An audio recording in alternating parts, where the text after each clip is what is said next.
આજે આપણે જોઈશું વ્હીકલ કાઇનેમેટિક્સ અને ડાયનેમિક્સનું યુનિટ નંબર 1 કે જેનું નામ છે થિયરી ઓફ મશીન અને વ્હીકલ ડાયનેમિક્સ સંબંધી ખ્યાલ.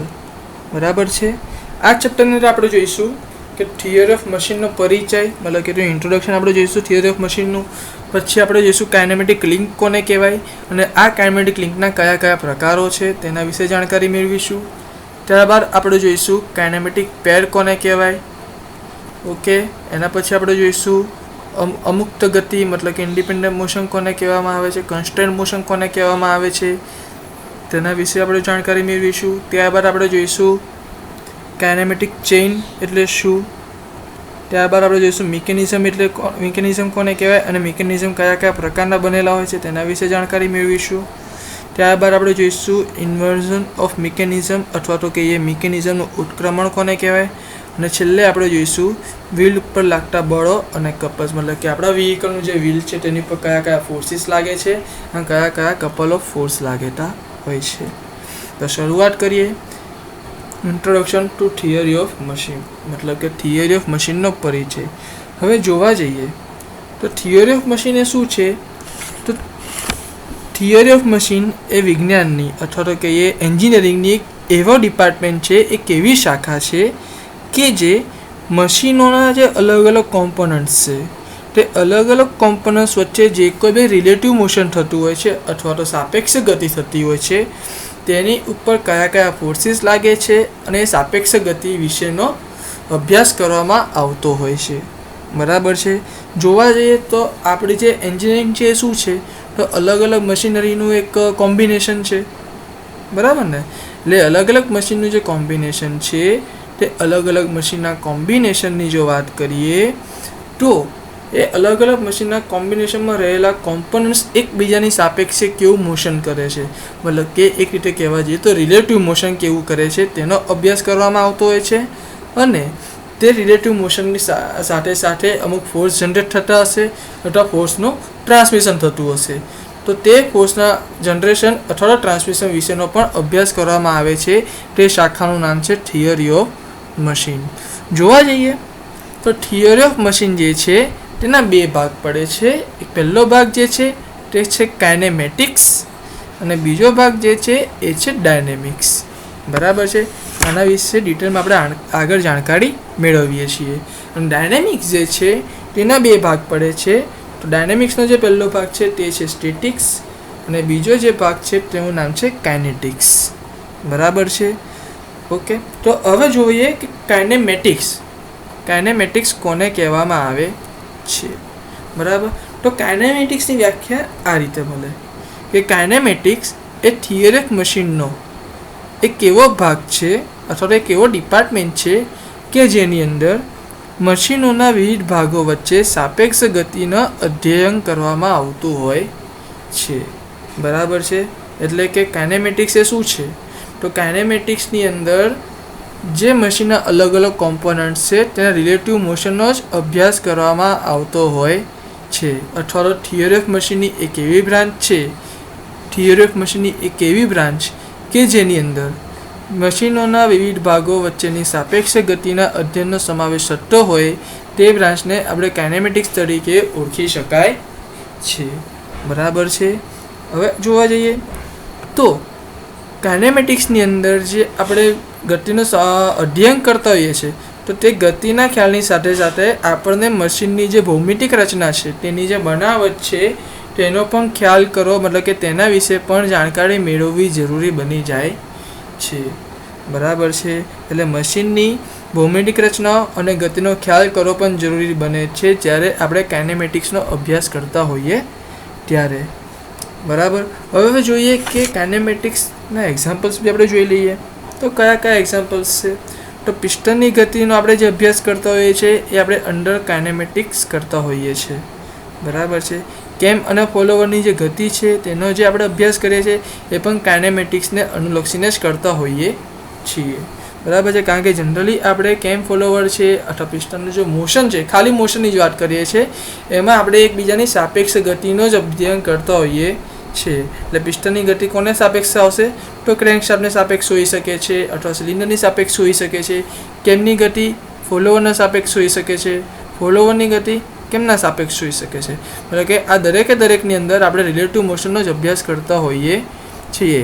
આ માટે જ આનો સમાવેશ કાઇનેમેટિક્સની અંદર કરવામાં આવ્યો છે. બરાબર છે. એટલે આઈ હોપ કે તમને ખબર પડી ગઈ હશે કે કાઇનેમેટિક્સ કોને કહેવાય.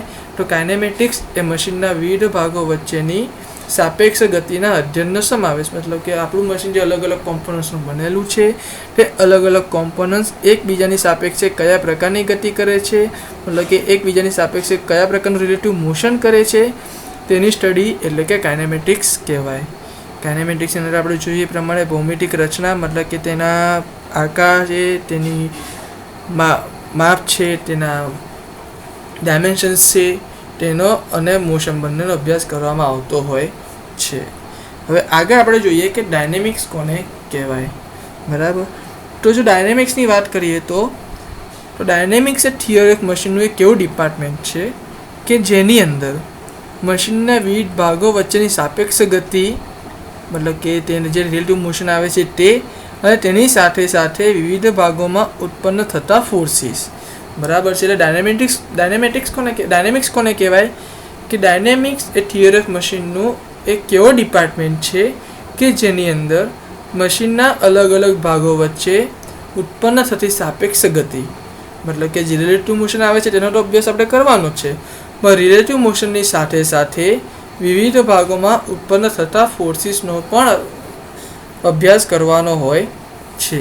બરાબર છે. એટલે કે આ ડિપાર્ટમેન્ટની અંદર આપણે રિલેટિવ મોશન બી જોવાનું આવશે અને તેના વિવિધ ભાગોના ઉત્પન્ન થતા ફોર્સીસનો પણ સમાવેશ કરવામાં આવતો હોય છે. બરાબર છે. જો આની અંદર આપણે જોઈએ તો દ્રવ્યમાન સાથે ગતિ કરતી ક્રેન્ક, કનેક્ટિંગ રોડ, આ બધા તેના એક્ઝામ્પલ છે. બરાબર છે. એટલે કે આપણી જે ક્રેન્કશાફ્ટ છે, ક્રેન્કશાફ્ટ જ્યારે રોટેશન કરશે તો તેનું રોટેશનની સાથે સાથે દ્રવ્યમાન પણ ઇન્ક્લુડ કરવું પડશે, તો જ આપણે તેના ક્રેન્કશાફ્ટનો પૂરેપૂરો અભ્યાસ કરી શકીશું. તે જ રીતે કનેક્ટિંગ રોડ જે છે એ પિસ્ટનમાંથી આવતા ફોર્સનો ક્રેન્કશાફ્ટમાં ટ્રાન્સમિટ કરતો હોય છે. એટલે કનેક્ટિંગ રોડ બી જે છે તેનો પણ ડાયનેમિક્સની અંદર અભ્યાસ કરવામાં આવતો હોય છે. અને આ દરેક ઘટકના આપણે એક રીતે ઇનર્શિયા ફોર્સનો પણ આપણે અભ્યાસ કરવાનો આવતો હોય છે ડાયનેમિક્સની અંદર. એટલે કાઇનેમેટિક્સ શું હતું તો ખાલી સાપેક્ષ ગતિનો જ અભ્યાસ કરતા હતા. જે ડાયનેમેટિક્સ શું છે તો સાપેક્ષ ગતિ કરતા વિવિધ ભાગોમાં ઉત્પન્ન થતા ફોર્સીસનો અભ્યાસ કરવાનો છે. બરાબર છે. એટલે કાઇનેમેટિક્સ એટલે ખાલી રિલેટિવ મોશન અને ડાયનેમિક્સ એટલે relative motion as well as generated forces. બરાબર છે. હવે આપણે જોયું એ પ્રમાણે ડાયનેમિક્સ જે છે એ ડાયનેમિક્સના બે પાર્ટ, અલગ અલગ પાર્ટ્સ પડતા હતા. એમાં જે પહેલો પાર્ટ છે એ છે સ્ટેટિક્સ અને બીજો જે પાર્ટ છે એ છે કાઇનેટિક્સ. બરાબર છે. તો પહેલાં સ્ટેટિક્સ કોને કહેવાય એના વિશે જો જાણકારી મેળવીએ તો જેટલા બી ફોર્સીસ જનરેટ થાય છે તે ફોર્સીસમાં આપણે દ્રવ્યમાનનો વિચાર કર્યા સિવાયની બાબતો અધ્યયનમાં લેવામાં આવતી હોય છે. એટલે કે આપણે જે વસ્તુનું આપણે અભ્યાસ કરીએ છીએ તે વસ્તુના અભ્યાસમાં જો આપણે દ્રવ્યમાન સિવાયની બાબતોનો અભ્યાસ કરીએ તો તે સ્ટેટિક્સની અંદર આવશે. બરાબર છે. એટલે કે કોઈ વસ્તુ છે આપણે તેની અંદર રિલેટિવ મોશનનો બી અભ્યાસ કરીશું, તેની અંદર ટ્રાન્સમિટ થતા ફોર્સનો પણ અભ્યાસ કરીશું, પણ જે ફોર્સ ટ્રાન્સમિટ થાય છે તે દ્રવ્યમાનના લીધે થવો જોઈએ નહીં. બરાબર છે. મતલબ કે એક પ્રકારે જોઈએ તો ઇનર્શિયા ફોર્સ સ્ટેટિક્સની અંદર લાગુ પડતો નથી. પણ જો એની સામે જો આપણે કાઇનેટિક્સ જોઈએ તો કાઇનેટિક્સ શું બનશે તો મશીનના જે અલગ અલગ ભાગો છે તે અલગ અલગ ભાગોની ગતિ, એ ગતિ સાથે અલગ અલગ ભાગોનું દ્રવ્યમાન અને એ દ્રવ્યમાનની સાથે અલગ અલગ ભાગોથી ઉત્પન્ન થતા ઇનર્શિયા ફોર્સનો પણ અભ્યાસ કરવામાં આવતો હોય છે. અને એ જે ડિપાર્ટમેન્ટ અથવા તો એ જે વિભાગ બનશે તેને કહેવામાં આવશે કાઇનેટિક્સ. બરાબર છે. કાઇનેમેટિક્સ હતું જે કાંઈ રિલેટિવ મોશનનો અભ્યાસ કરતું હતું, અને અહીંયા કાઇનેટિક્સ છે જે રિલેટિવ મોશનની સાથે સાથે દ્રવ્યમાન અને ઇનર્શિયા ફોર્સનો પણ અભ્યાસ કરવામાં આવતો હોય છે. તો આ જે હતું એ છે થિયરી ઓફ મશીનની મૂળભૂત ડેફિનેશન્સ. હવે આપણે જોઈશું કે કાઇનેમેટિક લિંક કોને કહેવાય અને કાઇનેમેટિક લિંકની વ્યાખ્યા શું છે જીટીયુની અંદર આ વ્યાખ્યા પણ 2 માર્કની અંદર પૂછાતી હોય છે. તો સૌથી પહેલાં આપણે કાઇનેમેટિક લિંકની વ્યાખ્યા જોઈએ. તો કોઈ પણ બોડી અથવા કોઈ પણ રેઝિસ્ટન્સ બોડી, મતલબ કે એવી બોડી કે જે દરેક વસ્તુનો અવરોધ કરતી હોય તેવી રેઝિસ્ટન્સ બોડી કે જે નહિવત પ્રમાણમાં વિરૂપણ સાથે, વિરૂપણ એટલે કે આપણે એને કહી શકીએ ડિફોર્મેશન, એટલે કોઈ પણ પ્રકારનું ડિફોર્મેશન ના થતું હોય અથવા તો ડિફોર્મેશન એટલું થાય કે જેને આપણે નિગ્લેક્ટ કરી શકીએ, અવગણી શકીએ. એટલે નહિવત પ્રમાણમાં વિરૂપણ સાથે તેની ઉપર લાગતા બળો અથવા તો ગતિ, મતલબ કે ફોર્સિસ અથવા મોશન કે જે બોડી ઉપર લાગશે તેને ટ્રાન્સમિટ કરી શકે, મતલબ કે તેને એક જગ્યાએથી બીજી જગ્યાએ ટ્રાન્સફર કરી શકે તેવી બોડીને કાઇનેમેટિક લિંક અથવા તો એલિમેન્ટ કહેવામાં આવે છે.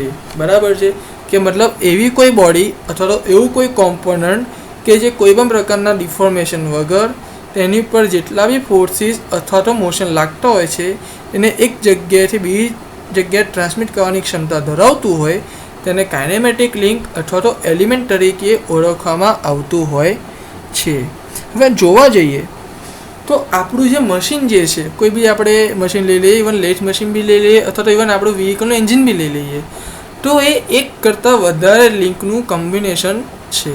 એટલે કે એક કરતાં વધારે લિંક જો ભેગી થાય તો તે મશીન અથવા તો મિકેનિઝમ બનાવતું હોય છે. બરાબર છે. એટલે મશીન એ શું છે? તો મશીનનો એક ભાગ અથવા તો એક કરતાં વધારે ભાગ બનાવે છે. જે કાઇનેમેટિક લિંક છે એ મશીનનો એક ભાગ અથવા તો એક કરતાં વધારે ભાગ બનાવતો હોય છે અને એ જે એક કરતાં વધારે ભાગ જે બન્યા છે તે એકબીજા સાથે જોડીએ છે અને તેની વચ્ચે સાપેક્ષ ગતિ થતી હોય છે. જેમ કે આપણા વ્હીકલનું એન્જિન જોઈએ તો પિસ્ટન બી એક પ્રકારની લિંક છે, કનેક્ટિંગ રોડ બી એક પ્રકારની લિંક છે, ક્રેન્કશાફ્ટ બી એક પ્રકારની લિંક છે. બરાબર છે. જે અલગ અલગ ભાગ કોમ્બિનેશન બન્યું ત્યારે આપણું એન્જિન બન્યું અને દરેક અલગ અલગ પાર્ટ્સ જેટલા બી બન્યા, અલગ અલગ કોમ્પોનન્ટ્સ જેટલા બી બન્યા તેની વચ્ચે શું થતી હોય છે? તો સાપેક્ષ ગતિ થતી હોય છે.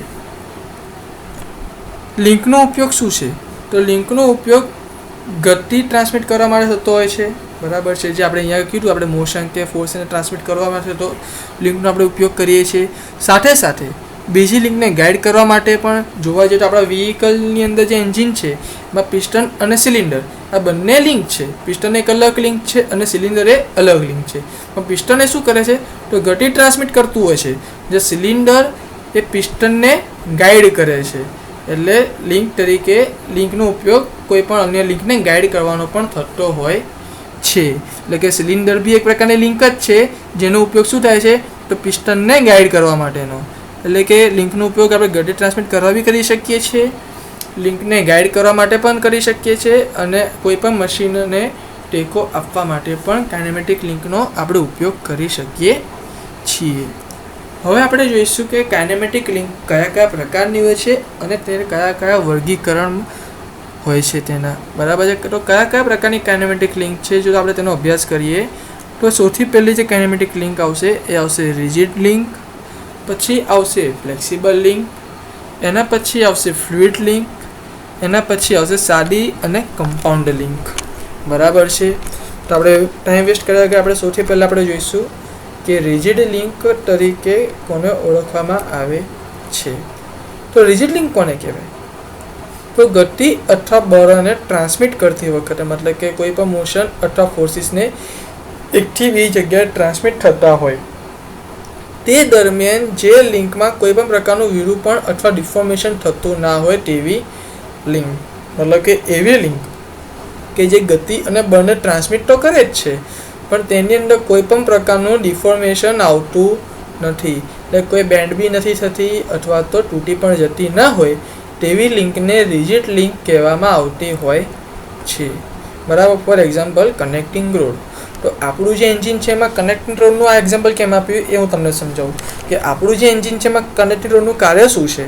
તો પિસ્ટનમાં જે રેસિપ્રોકેટિંગ મોશન છે તે મોશનને ક્રેન્કશાફ્ટ સુધી ટ્રાન્સમિટ કરવાનું કામ કોનું આવશે? કનેક્ટિંગ રોડનું આવશે. એટલે કનેક્ટિંગ રોડે કોઈ ફોર્સ કે કશું જનરેટ કરતું નથી. હા, પિસ્ટનમાંથી જે ગતિ અને ફોર્સ આવે છે તે ગતિ અને ફોર્સને કનેક્ટિંગ રોડ સુધી ક્રેન્કશાફ્ટ સુધી ટ્રાન્સમિટ કરવાનું કામ કોનું છે? કનેક્ટિંગ રોડનું છે. અને જોવા જઈએ તો આપણા એન્જિનની અંદર આ કનેક્ટિંગ રોડનું કોઈ પણ પ્રકારનું ડિફોર્મેશન થતું હોતું નથી. એટલા માટે આપણે કનેક્ટિંગ રોડને રિજિડ લિંકની અંદર મૂકેલું છે, બરાબર.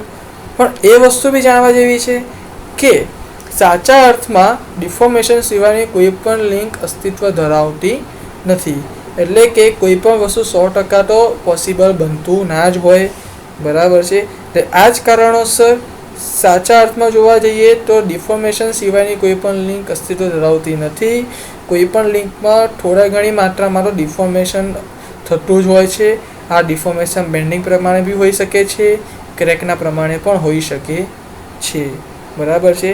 એટલે થોડા અર્થમાં તો ડિફોર્મેશન થતું જ હોય છે. તમે આપણા એન્જિનની જો કનેક્ટેડ રોડની જ વાત કરીએ તો જ્યારે કોઈ હાઈ સ્પીડ એન્જિન હોય અથવા કોઈ પણ પ્રકારનું એન્જિન હોય તો લાંબા સમયગાળા પછી એક કનેક્ટિંગ રોડ માઇનોર અથવા થોડા પ્રમાણમાં તો બેન્ડ થઈ જ ગયો હશે, બરાબર છે. એટલે સાચા અર્થમાં જોવા જઈએ તો કોઈ પણ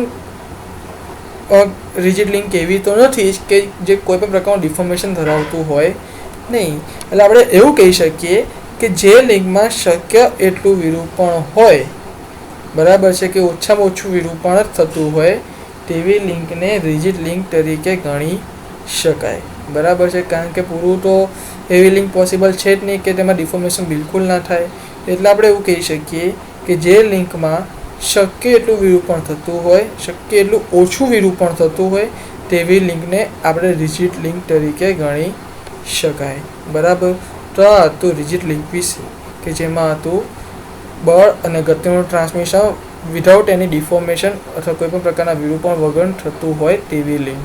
એક્ઝામ્પલ મેં આપ્યો કનેક્ટિંગ રોડ. એ પણ આપણે જાણીએ છીએ કે સાચા અર્થમાં ડિફોર્મેશન સિવાયની એક પણ લિંક પોસિબલ છે નહીં. એટલે કે જે લિંકમાં બને એટલું ઓછું વિરૂપણ થતું હોય તેવી લિંકને આપણે રિજિડ લિંક ગણી શકાય.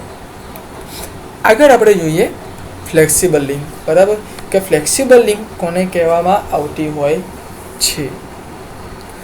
તો ફ્લેક્સિબલની વાત કરીએ તો ગતિ અથવા બળો, મતલબ કે મોશન કે ફોર્સિસ જેને બી આપણે ટ્રાન્સમિટ કરવાનું હોય અથવા તેના ટ્રાન્સમિશન વખતે તે દરમિયાન અમુક પ્રમાણમાં વિરૂપણ અથવા ડિફોર્મેશન થતું હોય છે, બરાબર છે.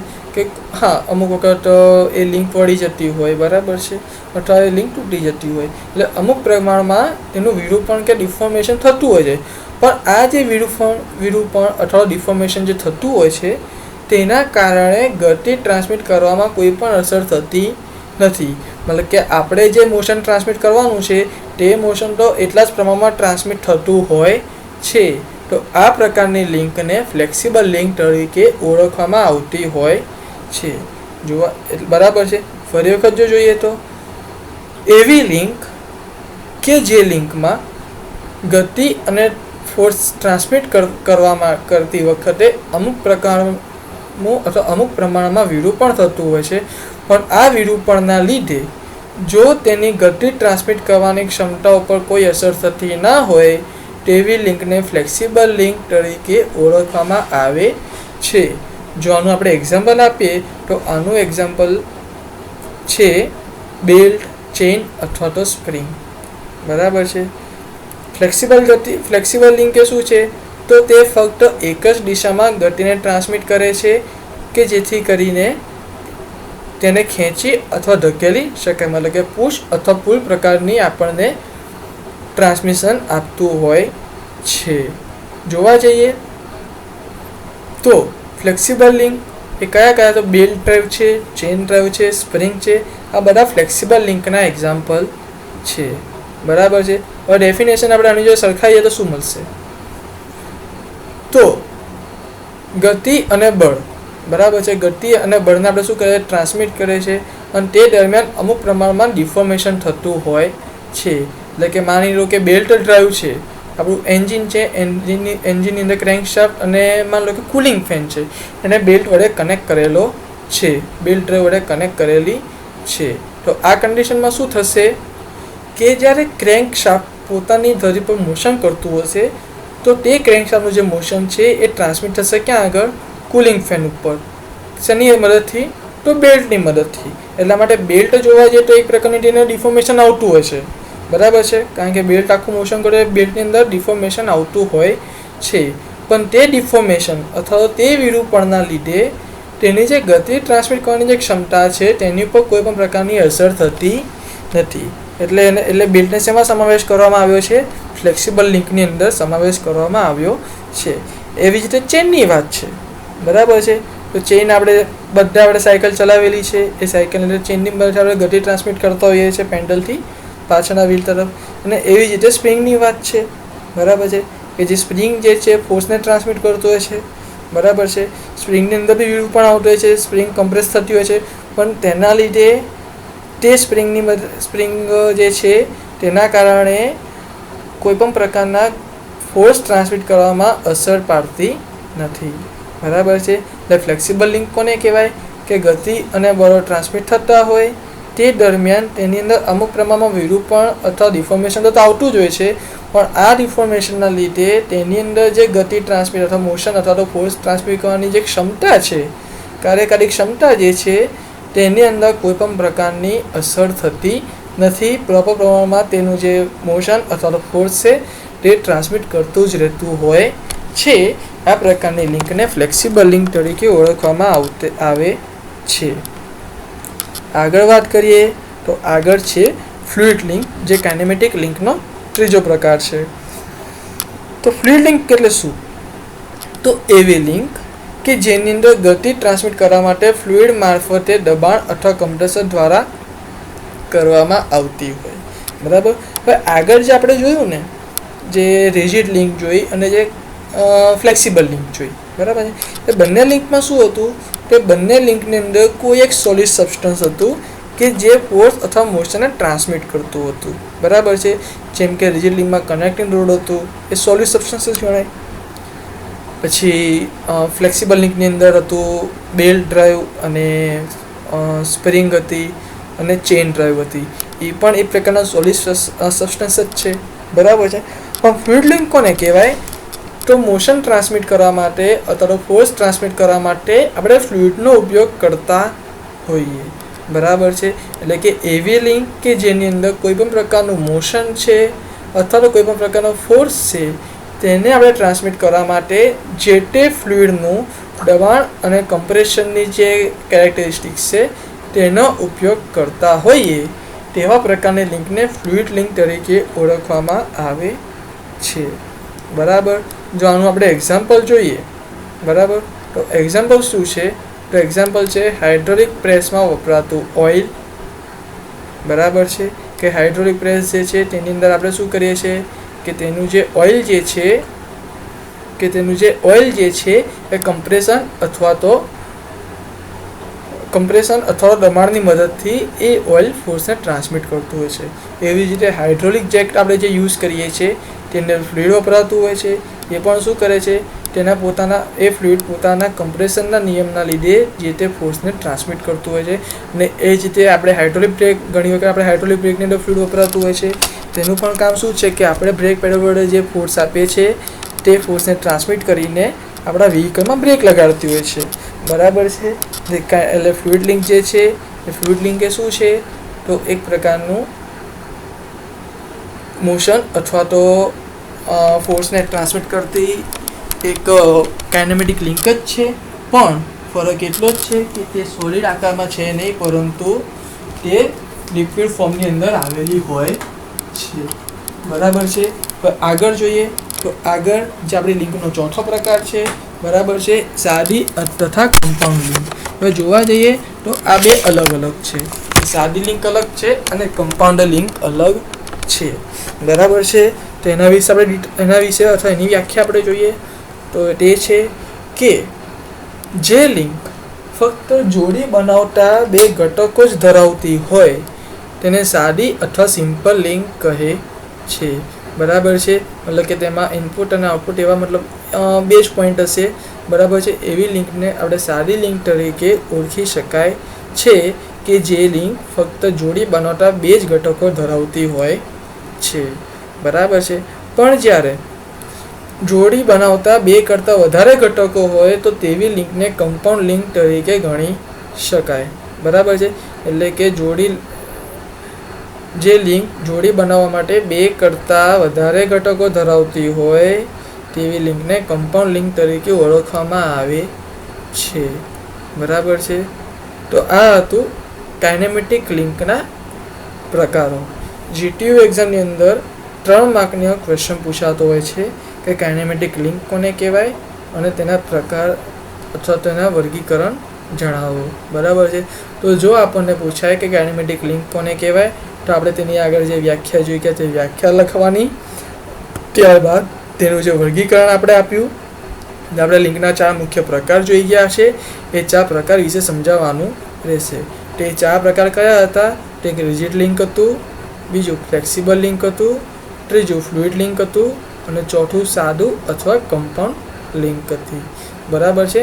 અને ખાલી આપણે પ્રકાર નામ નહીં લખવાના, પણ દરેકે દરેક પ્રકારની ડેફિનેશન પણ લખવાની રહેશે. એટલે જીટીયુ એક્ઝામની અંદર 3 માર્કની અંદર ક્વેશ્ચન પૂછાતો હોય છે કે કાઇનેમેટિક લિંક એટલે શું, અથવા તો એલિમેન્ટ એટલે શું, અથવા તો લિંક એટલે શું, અને લિંકના પ્રકારો જણાવો તથા સમજાવો. બરાબર છે. જો લિંકના પ્રકાર જણાવવાના કહે તો ખાલી આપણે 4 લિંકના નામ લખીને મૂકી દેવાનું, પણ જો સમજાવવાના પણ કહે તો 4 લિંકના પ્રકારની ડેફિનેશન લખવાની રહેશે. બરાબર છે. તો આ હતું કાઇનેમેટિક લિંકની વિશે. આગળ આપણે જોઈએ કાઇનેમેટિક પેર કોને કહેવામાં આવે છે. બરાબર છે. તો કાઇનેમેટિક પેરની જો વાત કરીએ તો એક સાથે જોડેલી હોય તેવી 2 લિંક વચ્ચે જ્યારે સાપેક્ષ ગતિ થતી હોય ત્યારે તેને તેવી લિંક પેર બનાવે છે. બરાબર છે. એટલે કે માની લો કે આપણું એન્જિન છે, આપણા એન્જિનમાં પિસ્ટન એક લિંક થઈ અને સિલિન્ડર જે છે બીજી લિંક થઈ. બરાબર છે. તો સિલિન્ડરની સાપેક્ષે પિસ્ટન મોશન કરતું રહેવાનું જ છે. તો પિસ્ટન અને સિલિન્ડર બે કમ્બાઈન થઈને જે વસ્તુ બનાવે તેને પેર કહેવામાં આવતી હોય છે. બરાબર છે. એટલે એક સાથે જ્યારે 2 લિંક જોડાયેલી હોય અને એ 2 લિંક વચ્ચે જ્યારે સાપેક્ષ ગતિ થતી હોય ત્યારે આ પ્રકારની 2 લિંક વચ્ચે 2 લિંક વડે જે કોમ્બિનેશન બનતું હોય તે કોમ્બિનેશનને કાઇનેમેટિક પેર કહેવામાં આવે છે. બરાબર છે. અને જે પેર વચ્ચે અથવા જે પેરની ગતિ સંપૂર્ણપણે અમુક્ત હોય એટલે કે સફળતાપૂર્વક કન્સ્ટ્રેન્ડ હોય તેવી પેરને કાઇનેમેટિક પેર તરીકે ઓળખવામાં આવે છે. બરાબર છે. મતલબ કે સંપૂર્ણપણે અમુક્ત કોને કહેવામાં આવે છે કે તે ગતિ એકબીજાની ઉપર અથવા કોઈ પણ બાહ્ય ફોર્સ ઉપર તેની ઉપર લાગુ પડતા ના હોય તેને સંપૂર્ણ અમુક્ત ગતિ તરીકે ઓળખવામાં આવે છે. બરાબર છે. હવે આ જ રીતે અમુક્ત ગતિના અલગ અલગ પ્રકારો છે તે આપણે આગળના વિડીયોમાં જોઈશું. બરાબર. એટલે આ વિડીયોમાં આપણે કઈ કઈ વસ્તુઓ જોઈ તો તે રિવાઇઝ કરીએ તો આ વિડીયોમાં આપણે જોયું કે થિયરી ઓફ મશીન કોને કહેવાય. બરાબર છે. થિયરી ઓફ મશીનની અંદર જે આપણે અલગ અલગ વિદ્યાશાખા ભણીએ છીએ તેના વિશેની જાણકારી મેળવી કે કાઇનેમેટિક્સ કોને કહેવાય અને ડાયનેમિક્સ કોને કહેવાય. ડાયનેમિક્સના જે 2 અલગ અલગ ભાગ પડે છે સ્ટેટિક અને કાઇનેટિક્સ તેના વિશે જાણકારી મેળવી. બરાબર. જીટીયુ એક્ઝામની અંદર આ 4 વ્યાખ્યાઓમાંથી ગમે તે 2 વ્યાખ્યા 2 માર્કની અંદર પૂછાતી હોય છે તેનું ખાસ ધ્યાન રાખવાનું રહેશે. આ પછી આપણે જોયેલું કે કાઇનેમેટિક લિંક કોને કહેવાય છે. બરાબર છે. કાઇનેમેટિક લિંક કોને કહેવાય તેના વિશે જાણકારી મેળવી અને તેના પછી આપણે જોયા કાઇનેમેટિક લિંક કયા કયા પ્રકારની હોય છે. બરાબર છે. કે જે 4 પ્રકારની હોય છે: rigid link, flexible link, fluid link અને કમ્પાઉન્ડ લિંક તથા સાદી લિંક. આ 4 જે લિંક છે એ 4 લિંકની આપણે વ્યાખ્યા પણ જોઈ અને તેના ઉપયોગો પણ જોયા કે તે લિંકો ક્યાં ક્યાં યુઝ કરવામાં આવતી હોય છે. બરાબર. ત્યારબાદ આપણે જોયું કાઇનેમેટિક પેર કોને કહેવાય અને કાઇનેમેટિક પેરની વ્યાખ્યા. બરાબર છે. કાઇનેમેટિક પેરની વ્યાખ્યા આપણે જે જોઈ તેની અંદર આપણને એક શબ્દ આવ્યો સંપૂર્ણપણે અમુક્ત ગતિ અથવા તો અમુક્ત ગતિ. તો આ અમુક્ત ગતિ કયા કયા પ્રકારની છે તેના આપણે નેક્સ્ટ વિડીયોમાં જોઈશું.